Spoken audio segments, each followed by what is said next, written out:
आज मीठे बाबा ने हमें अव्यक्त वाणी में 1981 की मुरली का अभ्यास करने के लिए इशारा दिया है। तो चलो आ जाओ बच्चे। तो आज बाबा अपने को 19 इसके अंदर बाबा ने आज मुरली दी है, समर्थ कर्म का आधार।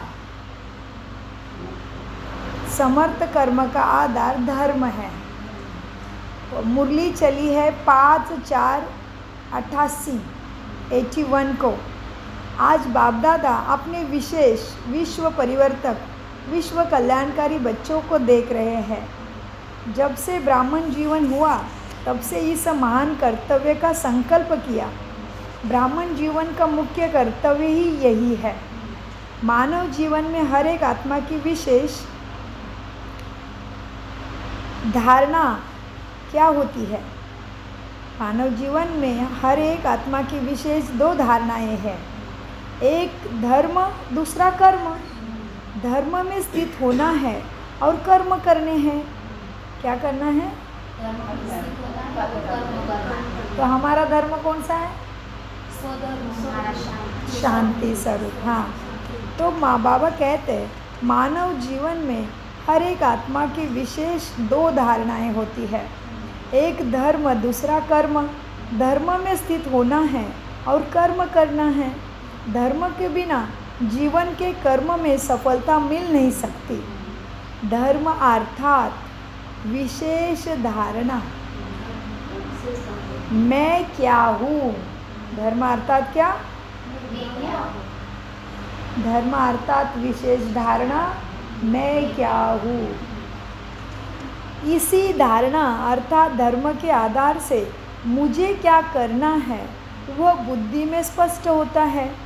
चाहे यथार्थ धर्म अर्थात धारणा हो, चाहे अयथार्थ हो। असमर्थ कर्म भी यथार्थ धारणा है। अर्थात हे मानव, मैं मानव हूँ। मेरा धर्म ही मानव धर्म है, जिसको देहाभिमान कहते हो। इसी धर्म के आधार पर कर्म भी उल्टे हो गए। ऐसे ब्राह्मण जीवन में भी यथार्थ यह धारणा है, मैं श्रेष्ठ आत्मा हूँ, मैं शांत आत्मा हूँ, मैं सुख आनंद स्वरूप हूँ, मैं शांत स्वरूप, सुख स्वरूप, आनंद स्वरूप हूँ। इसी आधार पर कर्म बदल गया। अगर कर्म में श्रेष्ठ के बजाय साधारण कर्म हो जाता है, उसका भी आधार इसी धर्म अर्थात धारणा की कमी हो जाती है। धारणा में कमी में क्या हुआ? मैं श्रेष्ठ आत्मा हूँ, यही हम भूल जाते हैं। तो मैं श्रेष्ठ आत्मा हूँ, यह भूल जाने से असमर्थ और अयथार्थ कर्म हो जाते हैं। समर्थ कर्म नहीं होते हैं। तो धर्म अर्थात धारणा और धारणा की कमी हो जाती है कि मैं श्रेष्ठ आत्मा हूँ, श्रेष्ठ गुणों का स्वरूप हूँ। श्रेष्ठ आत्मा हूँ तो फिर क्या हो गया? श्रेष्ठ गुणों का स्वरूप हूँ। तो फाउंडेशन क्या हुआ? सारी चीज़ों का फाउंडेशन क्या हुआ? धर्म। जी, तो सारी चीज़ों का फाउंडेशन हुआ धर्म। इस धर्म, इसी कारण धर्मात्मा शब्द कहा जाता है। अब सब धर्मात्मा हो ना सकते, सभी तो धर्मात्मा हो ना। तुम तो सभी धर्मात्मा हो, क्योंकि तुम स्वयं के धर्मों को पहचान गए हो। क्या है स्वदर्शन आपका धर्म? उस तरफ बैठ जाओ, दीदी को दिखने चाहिए। क्या है हमारा धर्म? मैं शांत स्वरूप आत्मा हूँ। ये धर्म, ये स्वधर्म में जब स्थित हो जाते हैं तो बाकी के धर्म आपे आप उसके पीछे आ जाते हैं। शांति स्वधर्म को अपनाते हैं, उसके बाद सुख, शक्ति, प्रेम, आनंद, पवित्रता, ज्ञान, सत्यता आप ही आ जाती है। इसलिए मनुष्य जब मरते हैं तो कहते हैं, हे भगवान, उसकी आत्मा को शांति देना। शांति स्वधर्म में स्थित हो जाएंगे तो बाकी सारी उसके गुण आपे आप आ जाएंगे। तो बाबा याद दिलाते हैं धर्म माना धारणा, और जिसका जीवन धर्म के अनुसार है उसको धर्मात्मा कहते हैं। तो बाबा कहते तुम सब हो धर्मात्मा है। आगे बाबा कहते हैं बच्चे देखो, अब आप सब धर्मात्मा हो ना। धर्मात्माओं द्वारा स्वतः ही व्यर्थ व साधारण कर्म समाप्त हो जाते हैं। पहले यह चेक करो, क्या करो? चेक करो। पहले यह चेक करो कि सदा धर्म में स्थित रहता हूँ तो कर्म स्वतः ही समर्थ चलता रहेगा। यही पहला पाठ है। क्या पहला पाठ है? मैं कौन हूँ, कौन किसकी हूँ और कैसी हूँ। तो मीठे बाबा कह रहे थे मुरली का वो सब्जेक्ट ही था, विषय ही था। मुरली का सारी क्या था? समर्थ कर्मों का आधार है धर्म। इसलिए विशेष आत्माओं के आगे लगता है समर्थ स्वामी, समर्थ रामदास स्वामी, समर्थ गजानन महाराज, ऐसे ऐसे, क्योंकि उनके कर्म ऐसे श्रेष्ठ थे। तो उनके शब्द के आगे क्या लगा है? धर्म शब्द की उनको विशेषता लग गई। जैसे जिन्होंने धर्म की स्थापना की उनको बोला धर्मात्मा, और हमारा सभी प्रजा का पिता है उसको बोला परम पिता सभी आत्माओं को पिता को बोला परम पिता परमात्मा। प्रजा का पिता है, मतलब हम पूरे तमो प्रधान हो गए हैं, कोई गुण ना ही रहा। तभी की अवस्था प्रजा की अवस्था है। हम आत्मा के संस्कार, कोई भी 100 के ऊपर राज्य नहीं कर पा रहा है, तो बोला प्रजा का पिता ब्रह्मा। तो ब्रह्मा है देव धर्म की स्थापना करने वाला ब्रह्मा, प्रजापिता ब्रह्मा। उसके बाद धर्मात्मा, उसके बाद समर्थ आत्मा, जिन्होंने फिर समर्थ कार्य करके श्रेष्ठ शिक्षा दुनिया को दी, तो उनके आगे नाम जुड़ा समर्थ रामदास स्वामी, समर्थ अमुक अमुक। तो बाबा ने आज हमें क्या विषय समझाया है? तुम ही धर्मात्मा हो, तुम भी स्वधर्म की स्थापना करते हो, और फिर जब तुम सभी स्वधर्म में आ जाते हो तभी सुख की स्थापना इस धरा पे होती है। माना सतयुग की स्वर्ग की स्थापना होती है। इसलिए आज के मुरली का सारी था समर्थ कर्म का आधार ही धर्म है। उसके अंदर बाबा समझा रहे थे बच्चे, फाउंडेशन ही होता है धर्म। धर्मात्मा शब्द इसीलिए कहा जाता है। आप सब धर्मात्मा होना, धर्मात्माओं द्वारा स्वतः ही व्यर्थ व साधारण कर्म समाप्त हो जाते हैं। पहले यह चेक करो कि सदा धर्म में स्थित रहता हूँ तो कर्म स्वतः ही समर्थ चलता रहेगा। यही पहला पाठ है, मैं कौन। इसी मैं कौन के प्रश्न में सारा ज्ञान आ जाता है। मैं कौन, इस प्रश्न के उत्तर निकालो तो कितनी लंबी लिस्ट बन जाएगी। अभी सेकंड में अगर स्मृति में लाओ तो कितने टाइटल्स याद आ जाएंगे मैं कौन के लिए। अभी सेकंड में अगर स्मृति में लाओ तो कितने टाइटल्स याद आ जाएंगे, कितनी लंबी लिस्ट हो जाएगी। क्योंकि कर्म के आधार पर सबसे ज़्यादा से ज़्यादा टाइटल बाप के भी है। बाप के किसके आधार से टाइटल है? कर्म के आधार से। बताओ एक आधा टाइटल बाबा का, उसके कर्म के आधार से उसके नाम बताओ।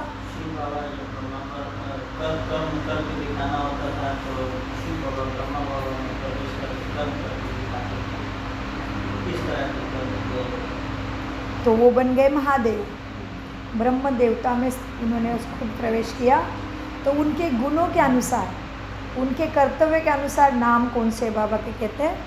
बाबा कहते हैं देखो, तुम जैसे होते वैसे तुम्हारे टाइटल होते हैं, है ना।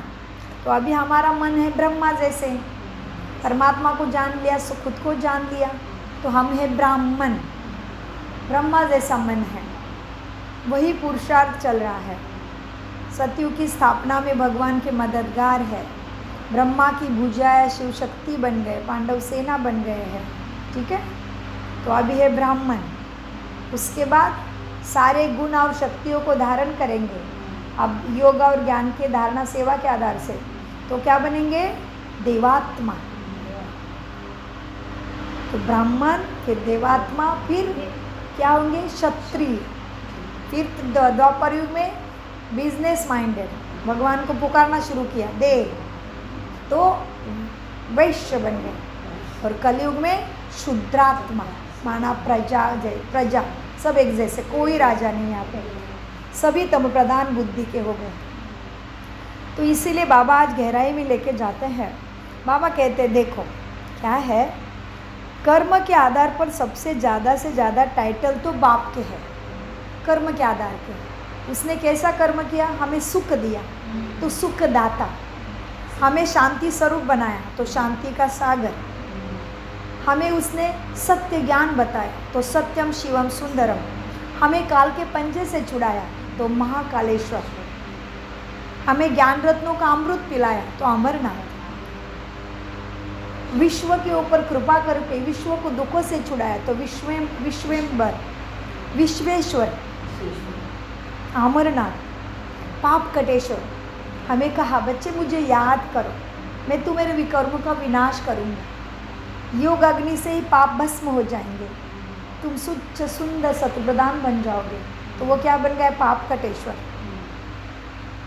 हम बन गए थे विकारों के भूत, शरीर में फंस गए थे, देहाभिमान में आ गए थे, देह को ही देख रहे थे। देह को देखना माना भूत को देखना, पांच तत्वों को देखना। तो हमें उसने कैसे अलग होना है? बच्चे तुम शरीर नहीं हो, तुम चैतन्य शक्ति आत्मा हो, मेरे जैसे अविनाशी हो। तो वो बन गए भूतनाथ। हम भूतों को भी देवी देवता बनाता है। इसलिए आज साकार मुरली में बाबा ने कहा किसी भी मनुष्य को याद करना माना भूतों को याद करना। क्योंकि ऐसे है भी। कैसे बताओ? अगर आपको किसी के ऊपर बहुत प्रेम है और वो मनुष्य ने अभी शरीर छोड़ दिया, ठीक है, और आपको तो बहुत प्यार था उसके शरीर के ऊपर, सत्यता के ऊपर जानते नहीं थे, आत्मा है ये पता ही नहीं था, बस शरीर पे प्रेम था। अभी मनुष्य ने किसी भी समय पे शरीर छोड़ दिया तो अभी वो सपने में आने लगा, शरीर में दिखने लगा। अभी मज़ा आ रहा है? क्या हो रहा है? डर लग रहा है ना? आपको पता चला ये तो भूत, आत्मा चले गए तो अभी भूत से कितना डर लग रहा है, क्योंकि उसका शरीर दिखने लगा है, अभी आभास हो रहा है। अरे बाप रे! तो वो अभी का प्यार करो ना, फिर अभी भी करो प्यार। नहीं, अभी प्यार नहीं करेंगे, सत्य चेतना चली गई, अभी शरीर से कोई नहीं प्यार करेगा। इसलिए बाबा ने कहा शरीर को नहीं देखो, आत्मा चेतन बिंदी को, सत्य को देखो, सत्य से याद करो, सत्य में मिल जाओ तो तुम भी मेरे जैसे सत्यम शिवम मास्टर बन जाओगे। इसीलिए बाबा ने कहा किसी भी नाम रूप में फंसना माना भूतों की पूजा करना, भूत को देखना। और वो मनुष्य जैसे ही शरीर छोड़ता है फिर डर लगने लगता है, क्योंकि तुमने शरीर को ही देखा, अंदर की चेतना को नहीं समझा, उसके कर्तव्य कर्मों को नहीं समझा, उसके पाठ को समझो। उसका पाठ पूरा हुआ, आत्मा दूसरे चोले में चली गई, उसको मुक्त कर दो। इसलिए बाबा कहते शरीर को नहीं देखो, भूतों को नहीं देखो। वही बाबा आज याद दिला रहे थे, बच्चे क्या करना है। अब क्या हुआ? मेरे भी सारे नाम कैसे पढ़े हैं? क्या बोल रहे थे बाबा? मेरे भी सारे टाइटल मेरे कर्मों के आधार से है। कर्म के आधार पर सबसे ज़्यादा टाइटल्स तो बाप के हैं, और बाप के साथ मददगार आप सबके हैं। जैसे जिसकी स्थिति, जिसने अपने मान का हनन कर लिया, देहाभिमान को जल्दी ही मिटा दिया, तो वो गए हनुमान। मान का हनुमान, राम के सिवाय कुछ नहीं चाहिए। सीता मैया ने हीरो का हार दिया, फोड़ फोड़ के मोती तोड़ रहे हैं। क्या कर रहे हैं हनुमान जी? देख रहा हो मेरा राम इधर कहाँ है। कैसे कथा बनाई, उसमें कथा का क्या सार है? तुम्हें इस दुनिया का कोई भी सुख मिलने दो, मेरे राम के बिना कोई श्रेष्ठ नहीं। मुझे कोई लोभ मोह यहाँ पे फंसा नहीं रखे। इसलिए हनुमान की वो कहानी है। सीता मैया प्रसन्न हो गई, माला देती उनको गिफ्ट, वो माला उसके सामने ही फोड़ते हैं। सीता मैया को चकित हो गई, अरे मैंने दिया हुआ गिफ्ट और ये फोड़ रहा है, मुझे लगा गले में पहन के ये शान से घूमेगा। नहीं, जहाँ मेरा राम नहीं वो मेरे कोई काम का नहीं। ये हो गया हनुमान की स्थिति। वो जाएगा फिर ये दुखों का सागर पार करके बाबा का नाम लेते लेते, कितना भी बड़ा सागर नहीं तो आने दो, कितनी भी बड़ा असुर मुख फाड़ के उसके भी पेट से पार हो जाएगा। तो बाबा कहते बच्चे मुझे याद करो, मैं तुम्हारे कष्टों का पहाड़ की राई बना दूंगा। और जो अपने ही विघ्नों को ख़त्म करता है, ज्ञान को नहीं छोड़ता है, वो बन गया विघ्नहर्ता। तो उसको गणेश के रूप में पूछते। गण का ईश, गण माना समाज, तमोप्रधान दुनिया, इनके बीच में रहते हुए भी ऊंची स्थिति, ईश्वर के साथ बुद्धि लगी हुई है। कोई हिसाब किताब आया है, मेरा मानपान नहीं हो रहा है, किसी भी संबंध से बाहर से मेरे साथ कुछ भी तकलीफ आ रही है, फिर भी ईश्वर के ऊपर का विश्वास मैं नहीं छोड़ता। उसने भूखा भी रखे देखा, फिर भी बाबा है मेरे साथ। जो भी हो रहा है मेरे कर्मों का हिसाब किताब है। तो मेरे ही विघ्नों को मैंने ही निडरपने पार कर दिया, तो मैं बन गया गणेश विघ्नहर्ता, गणपति बाप्पा मोरया। माना ऐसे आत्मा को फिर कहते हैं ये मेरा है। इसका अर्थ होता है गणपति बप्पा मोरया, माना गण का पति, ऐसी श्रेष्ठ आत्मा मेरी है। क्यों बन गई मोरया? मेरा है क्योंकि वो बप्पा से लगन है उसकी। बप्पा माना बाप। तो ऐसे गर्जना है ना, गणपति बप्पा मोरया, मंगल मूर्ति मोरया। मंगल मूर्ति माना ऐसे सदा सद्गुणों की मूर्त मेरी आत्मा है, वो मेरा, मुझे उससे प्यार है। सो जो ज्ञान में नहीं आएंगे वो हमारी भक्ति करके प्राप्ति पाएंगे। इसलिए बाबा कहते हैं जल्दी जल्दी बनो। क्या अपनी भक्तों की पुकार सुनाई नहीं देती? क्या उनका दुख दिखाई नहीं देता? क्यों स्थिति ऊपर नीचे करते हो? तुम्हारी भक्तों की कामना कौन पूरी करेगा? कहते हैं ना बाबा, आज ही आया है स्लोगन में। क्या फाइनल समय का पुकार है? समय क्या कहता है? संपन्न बनो, समान बनो। क्या कह रहा है समय आज हमें? किसके समान? रावण समान, माया समान, आप समान। बहुत सुंदर।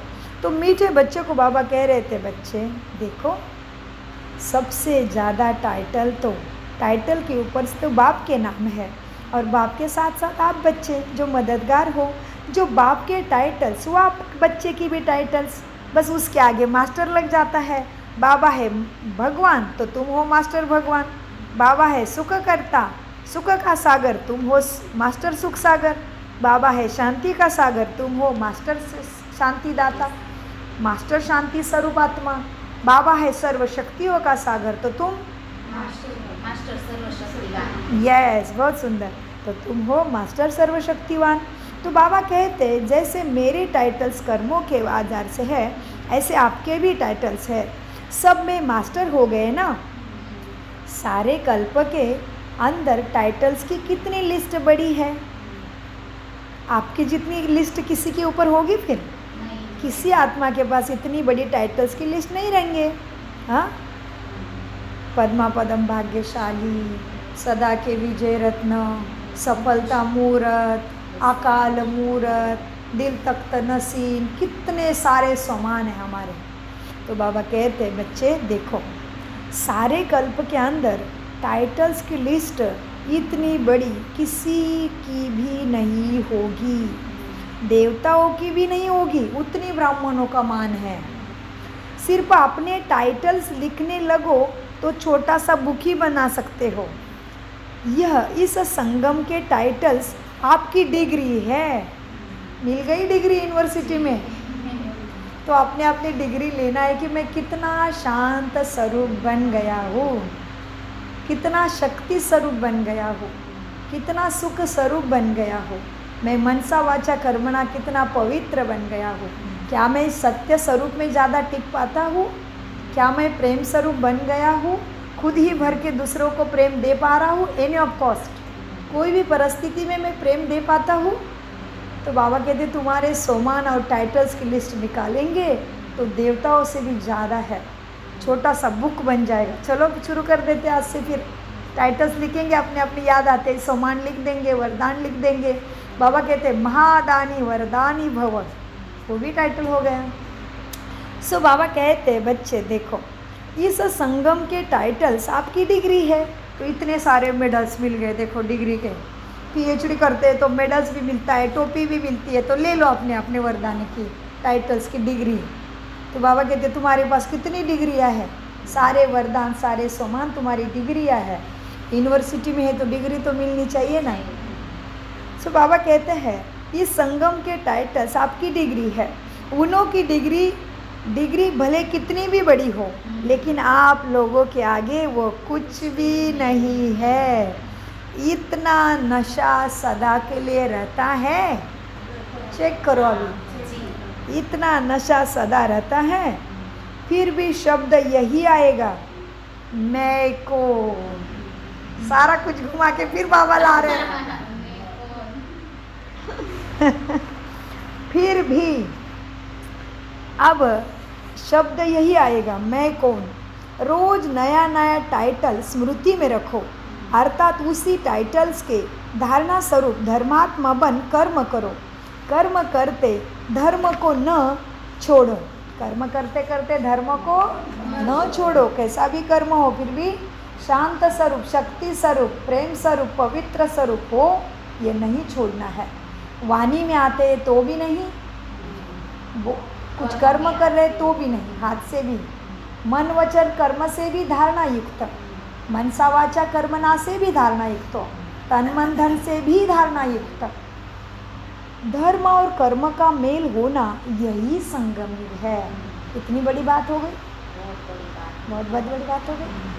अगर आज भी मेरा धर्म के अनुसार कर्म नहीं हो रहा है तो मैं संगम में नहीं हूँ, मैं अभी भी कलयुग में ही पैर रख रहा हूँ, फिर से किचड़े में ही जा रहा हूँ। किचड़ा तो अपने तरफ खींचेगा, किचड़े का पावर ज़्यादा है अब, क्योंकि तमो प्रधानता का बहाव ज़्यादा है। अंतिम समय में उछल खा रही है, क्योंकि ख़त्म होना है ना, तो उछल खा के ही फिर जाएगी ख़त्म। सो बाबा कहते हैं अंत में भी पेड़ हिलेगा। ब्राह्मणों का पहला भी हिला था, इसलिए बहुत ध्यान देना। मुरली में भी कहते हैं ब्राह्मण लोग है ना, कभी डगमगेंगे, दूसरी आत्मा आगे आ जाएगी, खींचेगी, फिर कुछ भी हो सकता है, तो ध्यान रखना। अटेंशन बहुत ज़रूरी है, अभी कोई भी हमें खींचे नहीं। हाँ, इसलिए मीठे बाबा कहते हैं बच्चे, धर्म और कर्म का मेल होना यही संगम की विशेषता है। जैसे आत्मा और परमात्मा के टूटे हुए संबंध को बाप ने जोड़ लिया, ऐसे धर्म और कर्म के संबंध को भी जोड़ लो, तब धर्मात्मा प्रत्यक्ष होंगे। आज बाप दादा सर्व बच्चों का यही खेल देख रहे थे कि कौन धर्मात्मा। ध्यान से देखो, बाबा देख रहे हैं, ध्यान से सुनो। यही खेल कौन सुना रहा है मुरली?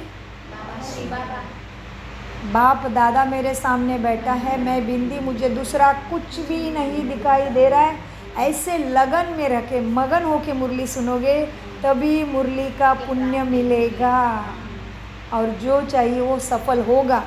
बड़े माया पछाड़ेगी, पुराने जन्मों के कर्म बहुत हिलाएंगे, लेकिन जब हर चीज़ को ध्यान से कर रहे हो, कॉस्ट उसका भी जमा होता है।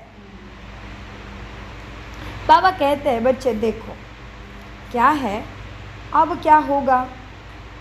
जैसे आत्मा और परमात्मा के टूटे हुए संबंध को बाप ने जोड़ लिया, ऐसे धर्म और कर्म के संबंध को भी जोड़ लो, तब धर्मात्मा सबके सामने प्रत्यक्ष होंगे। आज बाप दादा सर्व बच्चों का यही खेल देख रहे थे कि कौन धर्म और कर्म का मेल कर चलते हैं। एक को पकड़ लेते हैं का एक को छोड़ते और एक के साथ चलते, बाबा देख रहे थे। एक को पकड़ लेते हैं, एक को छोड़ देते। जैसे कर्म योग तो कर्म और योग का मेला है ना, अगर दोनों में से एक को छोड़ दो तो ऐसे ही होगा जैसे झूला झूलने में दोनों रस्सी ज़रूरी होती है। अगर एक रस्सी टूट जाए, वह ऊपर नीचे हो जाए, वह छोटी बड़ी हो, समान ना हो, तो क्या हाल होगा। ऐसे ही धर्म और कर्म दोनों का मेल से सर्व प्राप्तियों के झूले में झूलते रहेंगे। नीचे ऊपर हो जाने से क्या होगा, प्राप्ति के झूले से अप्राप्ति स्वरूप का ही अनुभव कर लेते हो। चलते चलते चेक करना नहीं आता है। क्या बोला? चलते चलते चेक करना नहीं आता है। तो यहाँ तो बैठे हैं आराम से, तो चलते का हो? क्योंकि ये बाप की तरफ है।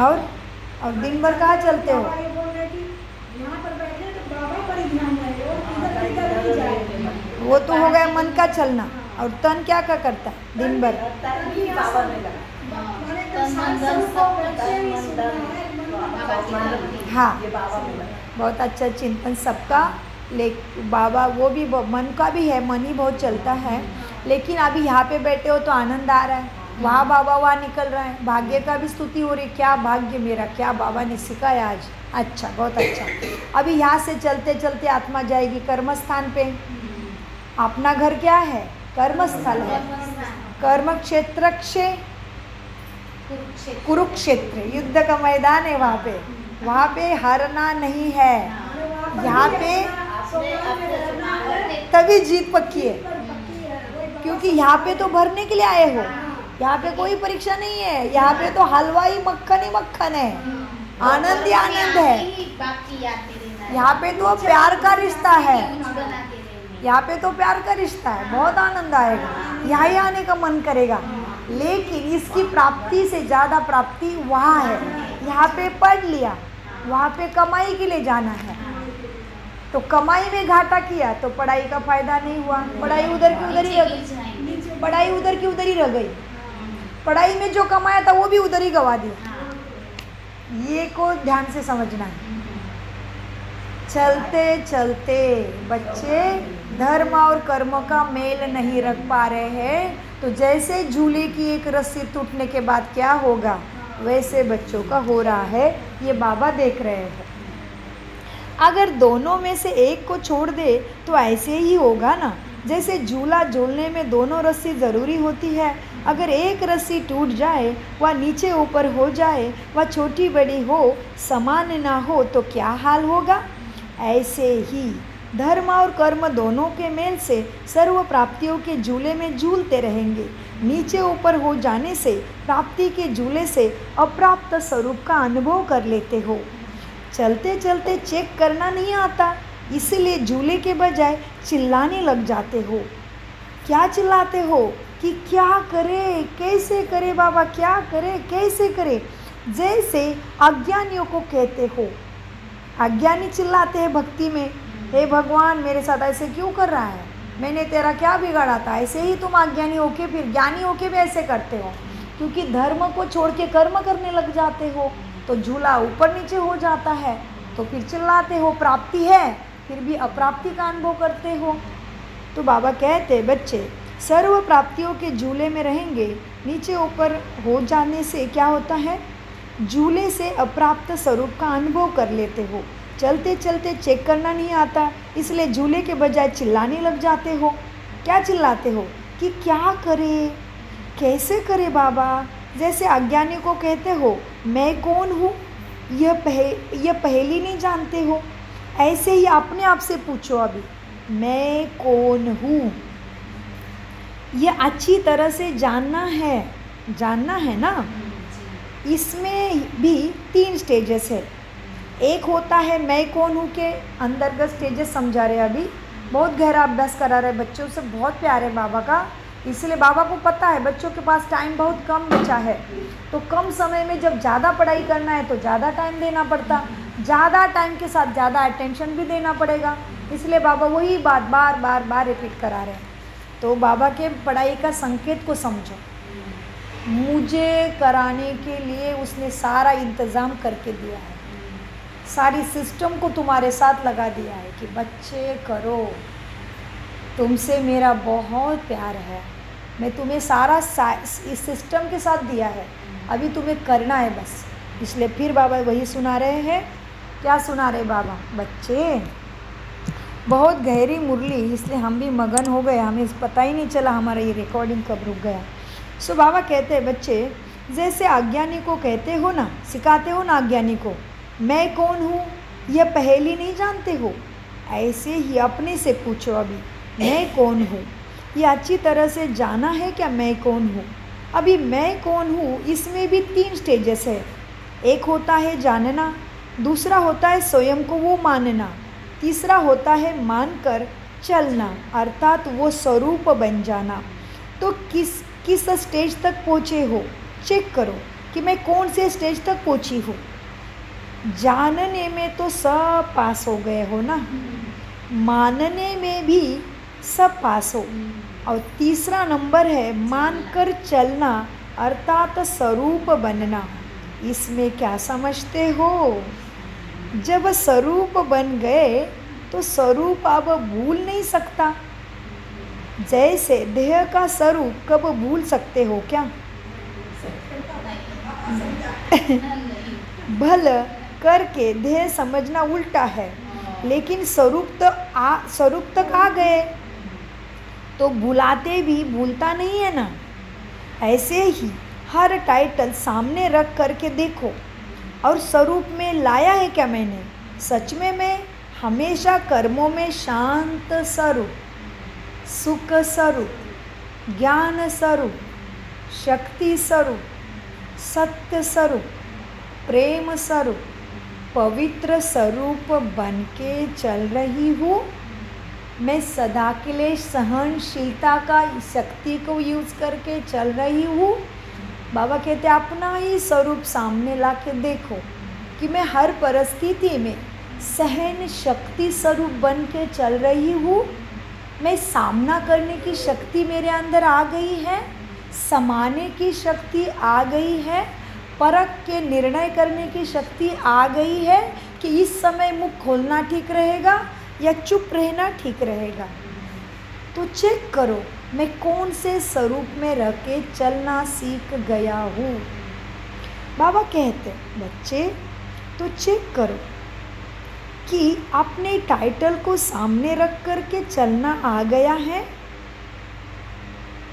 स्वरूप आ गया है, तो फिर भूलते भी क्यों हो? भूलते हो ना अपने स्वरूप को। स्वरूप अब भूलना नहीं चाहिए। जैसे देह कभी भूलता है क्या? नहीं ना। ऐसे ही हर टाइटल सामने रख कर के देखो स्वरूप में लाया है। जैसे रोज बाप दादा सुदर्शन चक्रधारी का टाइटल स्मृति में दिलाते हैं, ऐसे चेक करो सुदर्शन चक्रधारी ये संगम का तुम्हारा स्वरूप है। सो का दर्शन क्या है? इस संगम का तुम्हारा स्वरूप है। तो जानने तक लाया है इस स्वरूप को, या मानने तक लाया है, या स्वरूप तक लाया है? कहाँ तक पहुँच गए हो? सुदर्शन चक्रधारी ये संगम का स्वरूप है, तो जानने तक लाया है, व मानने तक व स्वरूप तक लाया है। सदा सुदर्शन चक्र चलता है, वह परदर्शन ही चलता है। कहाँ तक आ गए हो? चेक करो। उसने ऐसा किया इसलिए मेरे से ऐसा हुआ, ये चल रहा है क्या? सुदर्शन चक्र तक आ गए हो, या मानने तक आ गए हो, या स्वरूप तक आ गए हो? बाबा कहते चेक करो मैं कहाँ तक पहुँच गया हूँ। सुदर्शन चक्रधारी ये संगम का तुम्हारा स्वरूप है, तो जानने तक लाया है, वह मानने तक स्वरूप तक लाया है। सदा सुदर्शन चक्र चलता है, वह परदर्शन चलता है। सुदर्शन को भुला देता है परदर्शन। यह देह को देखना भी क्या हो गया? परदर्शन हो गया। किसी की भी देह को देखा, उसने मेरे साथ ऐसे किया, तब किया, अभी भी नहीं भूल रहा है, कब का किया हुआ भी नहीं भूल रहे। तो एक तो भूत को भी पकड़ के रखा है, और उसने किया इसलिए मेरे से ऐसे हुआ। इसमें भी बाबा कहते फेल हो गया, क्योंकि सुदर्शन नहीं चल रहा है, परदर्शन चल रहा है। दूसरे को देख रहे हैं, स्वयं को देखने की स्मृति ही भुला दी। तो बाबा कहते हैं बच्चे यह देखो, दूसरे को देखना भी परदर्शन है। परदर्शन होने से स्वदर्शन भूल जाता है। सो आत्मा है। सो क्या हूँ? आत्मा है। देह भी पर है, प्रकृति का है ना, तो पर हो गया। सो कौन है? कितनी गहरा पढ़ाई करा रहे बाबा, ये फरिश्ता आया है और ये फरिश्ते तो है ही नंबर 1। बाबा बिठा के रखते हैं इनको 2-2 घंटा, पहले से ऐसी पढ़ाई करा रहे इनको। और मुझे भी कभी कभी लगता है बाबा मैं उस रूम में 3-3 घंटा बैठती थी इनके साथ, मुझे भी आश्चर्यचकित होती कभी कभी। याद है शांति धाम में कभी कभी 3-3 घंटा बैठ के पढ़ाई की है, पता ही नहीं चलता था। हम लोग 10:30 बजे मिलते थे, 12:30 बजे जाते थे सभी, कभी कभी इतनी पढ़ाई कराते थे बाबा। इसलिए ये मधुबन बना के दिया उसने। सबका फल देता है वो, एक एक का देता है वो, ऐसे नहीं कोई भी सेकंड वेस्ट नहीं जा रहा है आपका। कभी कभी लगता है मुझे कितना लेट हो गया, ये लगना चाहिए परचिंतन करने में, ये लगना चाहिए टीवी देखने में, कितना लेट हो गया ये लगना चाहिए दूसरे की बातें सुनने में, कितना लेट हो गया मैं इधर ही बैठी हूँ न्यूज़ सुन रही, इसमें लगना चाहिए, दुनिया की वीडियो देखने में, दुनिया के शॉर्ट्स देखने में लगना चाहिए। आहा इधर मेरा बहुत लेट हो गया, ज्ञान में नहीं लगना चाहिए मुझे लेट हो रहा है। शुक्रिया बाबा, शुक्रिया, टाइम को ऐसे दे दिया है कि मैं इतना टाइम तेरे पास बैठ सकती हूँ। ड्रामा का शुक्रिया, टाइम का शुक्रिया, मेरे साथी सगे संबंधियों का शुक्रिया, उन्होंने मुझे इतना टाइम दे दिया कि मैं पढ़ाई कर सकूं। ये साधारण पढ़ाई कदापि नहीं है। इसलिए बाबा कहते बच्चे थोड़ा भी सुन लोगे तो भी प्रजा में आ जाओगे, या प्रजा के भी नौकर चाकर बन जाओगे। तो मीठे बच्चों को बाबा कहते हैं बच्चे कहाँ तक थी गाड़ी? सो आत्मा है, देह पर है, प्रकृति है ना, देह तो पर है। प्रकृति भाव में आना भी प्रकृति के वश होना ही हो गया, यह भी परदर्शन चक्र है। जब अपनी देह को देखना भी परदर्शन हुआ तो दूसरे को देह को देखना, इसको क्या कहेंगे? जब अपनी भी देह को देखा, मैं ये हूँ, मैं वो हूँ, मेरे साथ ऐसे ही बात करना चाहिए, मैं तो मम्मी हूँ, मैं तो टीचर हूँ, यह भी देखा तो भी फिर मैं आत्मा देवात्मा हूँ, बाबा सब कुछ करा रहा है, मैं निमित्त हूँ, वहाँ मेरा भाग्य उसने निमित्त तो बनाया। तो इस निमित्त को भी फिर भाग्य में परिवर्तन करने के लिए कर्मों में वो शक्ति रहनी चाहिए दिन रात। इसलिए आज बाबा ने साकार मुरली के महावाक्य में कहा है, थोड़ा भी देह अभिमान आ गया पास विथ ऑनर नहीं बनोगे। माना सूर्यवंशी भूल जाओ। बाबा कहते मीठे बच्चों, यह देह को देखना भी परदर्शन है, स्वात्मा है, देह पर है, प्रकृति है, प्राकृति भाव में आना भी प्रकृति के वशीभूत होना है, यह भी परदर्शन चक्र है। जब अपनी देह को देखना भी परदर्शन हुआ तो दूसरे के देह को देखना, इसको स्वदर्शन कैसे कहेंगे? व्यर्थ संकल्प व पुराने संस्कार, यह भी देहभान के ही संबंध से है। आत्मिक स्वरूप के संस्कार जो बाप के संस्कार, वो आत्मा के संस्कार, बाप के संस्कार जानते हो ना क्या है? आ गए फिर उधर ही बाबा, बाप के संस्कार जानते हो ना क्या है? क्या है बाप के संस्कार? बताओ मीठे बच्चे, बाप के संस्कार और विश्व कल्याणकारी और शांत स्वरूप खुद से शुरुआत होनी है। पहले मेरे कल्याण के लिए जो भाग जरूरी है वो पहले ले लो, तभी जाओगे कल्याणकारी और विश्व कल्याण करने के लिए। बाबा क्या कहते हैं? बाप के संस्कार जान ले, जानना जाने हैं ना क्या है? मेरा बाप शांति का सागर है, शांति धाम का रहने वाला है, शांत स्वरूप है। तो मुझे पहले वो याद करना पड़ेगा। बाबा कहते हैं बच्चे देखो, अब आत्मिक संस्कार के आत्मिक स्वरूप के संस्कार जो बाप के संस्कार, वो आत्मा के संस्कार।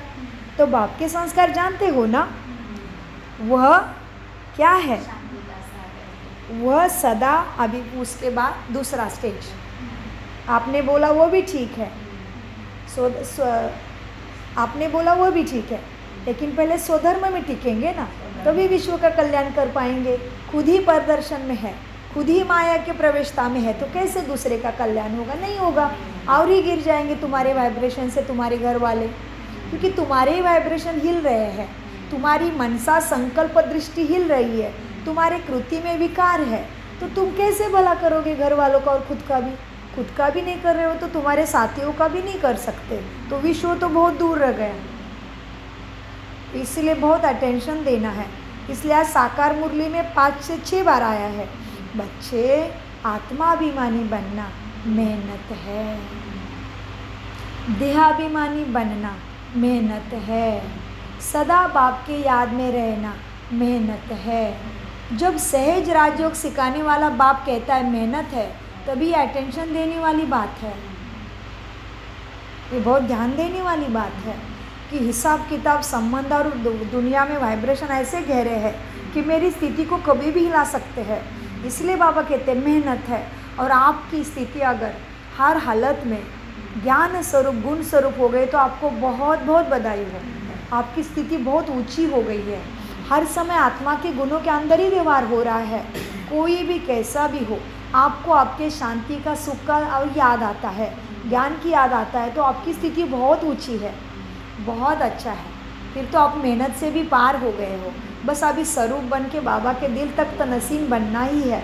तो आप ऐसी स्थिति है तो बहुत बहुत बधाई आपको। तो बाबा कहते बच्चे आत्मिक स्वरूप के संस्कार, जो बाप के संस्कार वह आत्मा के संस्कार, बाप के संस्कार जानते हो, वो सदा विश्व कल्याणकारी, बाप सदा परोपकारी है, सदा ही रहम दिल है, सदा ही वरदाता है। दूसरे की गलती को देख के उसको शाप नहीं देगा, ये तो ऐसा ही है, इसका तो ऐसा ही चलता नहीं। वरदाता, सदा का रहम दिल, दूसरे के कर्म उसके साथ। मेरे कुछ ऐसे हिसाब किताब थे, उसने ऐसे बोल दिया, कोई बात नहीं, बाबा उसका भी भला करे, उसको भी मुक्ति जीवन मुक्ति सदगति दे, मेरे साथ भी वही करे। बाबा उसका भी भला करो, कोई बात नहीं, बाबा उसने मेरे साथ जो किया उसका कोई दोष नहीं। सभी आत्मा निर्दोष है, क्योंकि सबका पाठ चल रहा है। मैंने कोई कुछ कर्म करके रखे इसलिए मेरा उसके साथ संबंध आया है। ऐसे कैसे आया? आ नहीं सकता। देखो, आपके बाप आपके माँ के बच्चे आप ही हो ना? हम है क्या? नहीं। क्यों? आप क्यों हो आपकी माँ के बच्चे? मेरे पास भी माँ है, आपके पास भी माँ है, लेकिन आपके माँ की बच्ची मैं क्यों नहीं बनी? इतना गहरा हिसाब किताब मेरे उस आत्मा के साथ है ही नहीं। मैं उसकी बच्ची कैसे बन सकती हूँ? मुझे थोड़ी ना उसके खून से मुझे सिंचना है पेट में। मेरा ऐसा गहरा हिसाब किताब ही नहीं उस आत्मा के साथ, आपके माँ के साथ। मेरा मेरे माँ के साथ हिसाब किताब है, मेरा उस माँ आत्मा के साथ हिसाब किताब है। तो मैं आपके माँ के गर्भ में कैसे आऊँगी? हो नहीं सकता। समझ में आया उदाहरण? वैसे सारे रिश्ते नाते। सो बाबा कहते बच्चे, तो मैं मेरे माँ के पास क्यों आ गई? आप इसलिए आ गए कि आप में उतना गुण था, माँ कभी होगी। उस आत्मा के साथ इतना गहरा हिसाब किताब जन्मों जन्मों का है। इसलिए तो माँ के पेट में आके आप भी तो ज्ञानी हो। इसलिए माँ के साथ कभी भी माँ बाप की, इसलिए बोला है हर शास्त्रों में, माँ बाप की पूजा सभी देवी देवताओं की पूजा। माँ बाप की पालना 33 कोटि देवी देवताओं की पालना। माँ बाप का आदर सत्कार भगवान के आदर सत्कार बराबर है, क्योंकि उनका साथ जन्मों जन्मों का हिसाब किताब है भाई। उनके गलत व्यवहार से आप गलत नहीं कर सकते हो, और चढ़ेगा और चक्रव्यूह में फंस जाओगे, दुख कभी नहीं छूटेगा फिर। इसलिए बहुत विनती है, जिसके माता पिता जीवित है ज़रूर उनकी मदद करो, कुछ भी करो, कितनी भी मेहनत सहना पड़े, कोई बात नहीं। उनकी हालत बुरी है, आपके साथ प्यार नहीं करते, कोई बात नहीं, क्योंकि आपका हिसाब किताब ऐसा है। वो शरीर नहीं है केवल, उसके अंदर जो चेतना है, जो ऊर्जा है, वो बहुत जन्मों का हिसाब किताब लेके आया है। वो आपके साथ बुरा नहीं करना चाहते, लेकिन वो करने से रोक भी नहीं पाते, क्योंकि आपका वैसा हिसाब है उनके साथ। इसलिए भगवद गीता में कहा, हर आत्मा निर्दोष है, सभी निर्दोष है। क्यों? क्योंकि सभी ड्रामा के पार्ट में बंधे हुए हैं, किसी की कोई गलती नहीं, सभी के अंदर प्रेम स्वरूप है। कोई नहीं कहता, कोई नहीं सोचता मैं क्रोध करूं, कोई नहीं कहता कि मैं एक दूसरे को दुख दूं। इसलिए दुख देते हैं तो पछतावा भी होता है ना, बाद में बहुत बुरा लगता आत्मा को, क्योंकि आत्मा ऐसा करना नहीं चाहती, लेकिन ऐसे हिसाब किताब है तो क्या करे। तो इसीलिए तो राजयोग है, हिसाब किताब को चुकतू करके चक्रव्यूह को काटने का दूसरा कोई रास्ता नहीं। केवल परमपिता परमात्मा का ज्ञान और उसकी शिक्षा और उसकी शिक्षा को पर चलना, इसके सिवाय इस धरा पे कोई जीवन मुक्ति, सद्गति, सद्बुद्धि, हेल्थ, वेल्थ, हैप्पीनेस प्राप्त करने का मार्ग ही नहीं है। आपको भले इस जन्म में सुख होगा, लेकिन ये जन्मों जन्मों का सुख नहीं है, ये बहुत क्षणभंगुर है। शरीर छूटा, आपका धन तन सब कुछ इधर ही छूट जाएगा। लेकिन परमपिता परमात्मा सत्यम शिवम सुंदरम है, उनके साथ चलना, उसके आज्ञा का पालन करना, वो मुझ जीव का शिव है, मुझे जीव का वो महादेव है, वो जो देगा वो जन्मों जन्मों साथ देता है। इसलिए भगवान के पास मांगते हैं कि भगवान दया करो, कृपा करो, तेरी कृपा की एक दृष्टि मेरे ऊपर डालो। तो यही उसका ज्ञान, उसकी कृपा दृष्टि है। तो मीठे बाबा कहते हैं, बच्चे देखो, अब बाप के संस्कार जानते हो, वो सदा विश्व कल्याणकारी, सदा परोपकारी है, रहम दिल वरदाता है। ऐसे संस्कार नेचुरल स्वरूप में बने हैं, चेक करना है। संस्कार बनना अर्थात संकल्प, बोल और कर्म स्वतः ही उस प्रमाण सहज चलना। कितना आसान हो गया। संस्कार बनना अर्थात संकल्प, बोल और कर्म स्वतः ही उस संस्कार प्रमाण सहज ही चलना। संस्कार ऐसी चीज़ है, क्या बोला? संस्कार ऐसी चीज है। बहुत सुंदर, बहुत प्यारे बच्चे हो, बहुत ध्यान से सुनते हो। ये बच्चों को मेरा सैल्यूट है, क्योंकि ये बच्चे आ गए 10 बजे से क्लास में, और आज अभी करीबन 12 बजने को टाइम आया होगा, फिर भी उतनी ही नशा, उतना ही ध्यान। क्यों नहीं भाग्य प्राप्त होगा? ज़रूर प्राप्त होगा। इसलिए उनके लिए बाप ने घर के पास ही मधुबन दिया, बाप ने सेंटर जाने के लिए गाड़ी दी, और मेरे जैसे ऐसे निमित्त आत्माएं दिए कि हर हालत में ज्ञान का अमृत पिला ही देंगे। और उनको ऐसे भट्टी भी खिलाते हैं जैसे इतने वृद्ध है सारे संगठन यहाँ का, लेकिन 21 दिन की भट्टी हर महीने में होगी ही होगी। करेंगे, दृढ़ता से करते हैं, तो क्यों नहीं प्राप्ति होगी? वो भी इनका बाबा कहता है, जो बच्चे शांत स्वरूप बन जाते हो, मैं उनकी प्रदक्षिणा करने लग जाता है। बाबा कहते, बच्चे तुम शांति स्तंभ बन जाओ। बाबा, तुम बाबा के शांति स्तंभ की परिक्रमा लगाते हो पांडव भवन में, तुम शांति स्तंभ बन जाओ, बाबा तुम्हारी परिक्रमा करेगा। मतलब तुम्हें छोड़ेगा ही नहीं, ऊंचा ते ऊंचा बना के ही रख देगा। लेकिन तुम पहले शांति स्वरूप में, स्वधर्म में स्थित होना सीखो। तो बाबा कहते हैं, बच्चे संस्कार बनाना अर्थात संकल्प, बोल और कर्म स्वतः ही उस प्रमाण से चलना। संस्कार ऐसी चीज़ है जो ऑटोमेटिक आत्मा को अपना प्रमाण चलाती रहती है। संस्कार समझो ऑटोमेटिक चाबी है, जिसके आधार पर आत्मा चलती ही रहती है। जैसे खिलौने को नचाने की चाबी देते हैं ना, तो वह नाचने लगता है। ऐसे ही संस्कार बन जाएंगे ना, तो आत्मा ऐसे ही कर्म करने लग जाती है। अगर किसी को किसको गिरने की देंगे तो गिरता ही रहेगा। चाबी खिलौने को गिराने वाली दे है तो गिरता ही रहेगा। जैसे खिलौने को नचाने की चाबी देते हो तो नाचता ही रहेगा, अगर गिराने की चाबी देंगे तो गिरता ही रहेगा। ऐसे जीवन में संस्कार भी चाबी है। तुम्हारे ब्राह्मण जीवन में तुम्हारे संस्कार क्या है? चाबी है। तो बाप के संस्कार निजी संस्कार बन गए हैं। चेक करो, बाप के संस्कार ही मेरी निजी, माना अपनी प्रॉपर्टी, निजी संस्कार बन गए हैं क्या? जिसको दूसरे शब्दों में कहते हो, क्या कहते हो? मेरी यह नेचर है, कहते हो ना।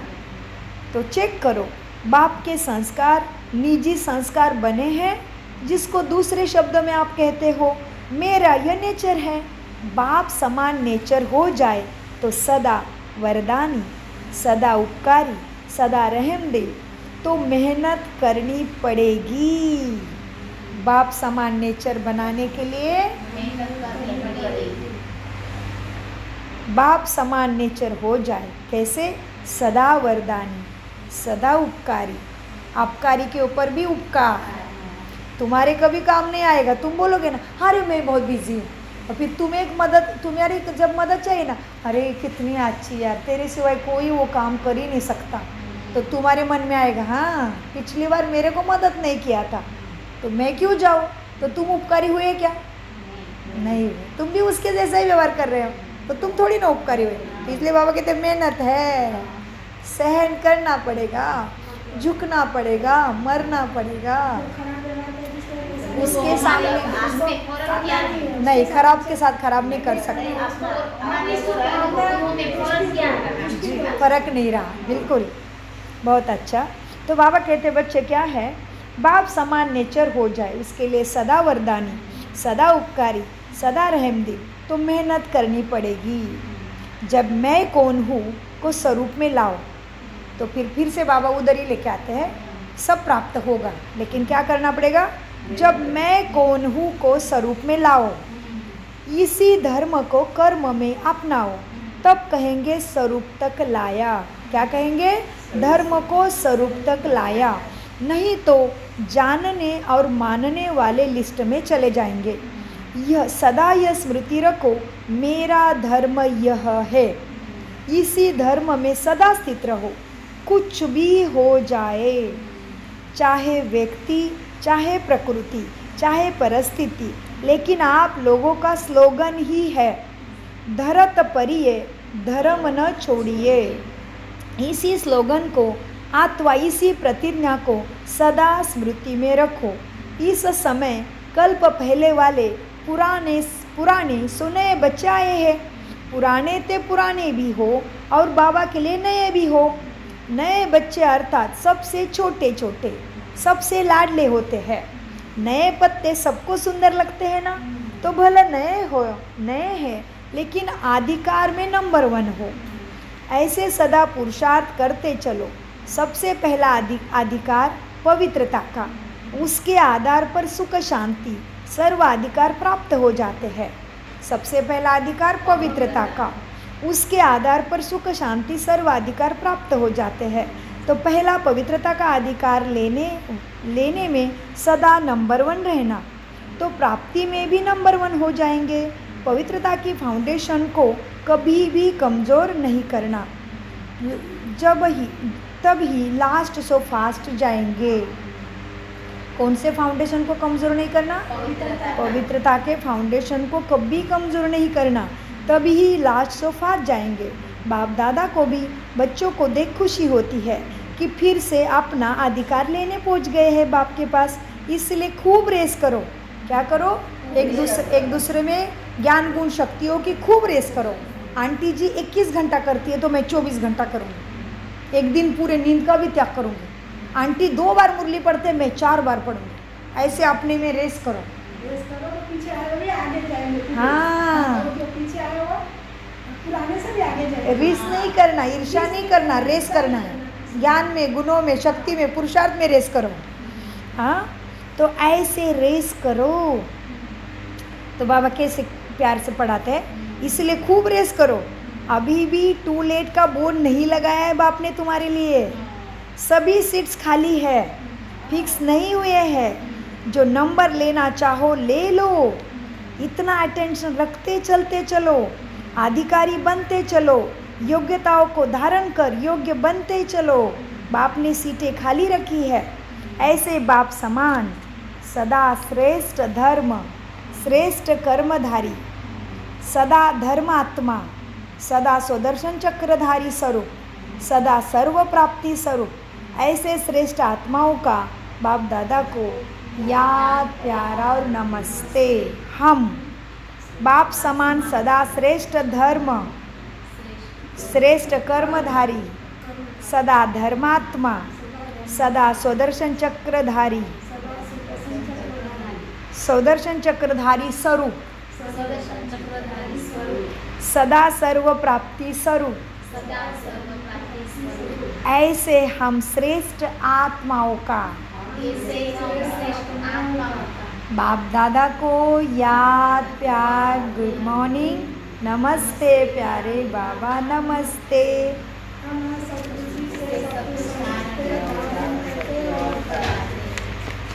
बहुत अच्छा। मीट मीठे प्यारे बाप दादा का अनगिनत पदम गुना। शुक्रिया शुक्रिया शुक्रिया। कम बोलो, मीठा बोलो, धीरे बोलो, सोच समझ कर बोलो। शुक्रिया बाबा, क्रिया मेरा बाबा, प्यारा बाबा, मीठा बाबा। बाबा सदा याद है। ओम शांति। शुक्रिया फरिश्तों। चलो बच्चों को लोड़ों की मुरली मिल जाती है। चलो बच्चों ने बहुत अच्छा पढ़ाई किया।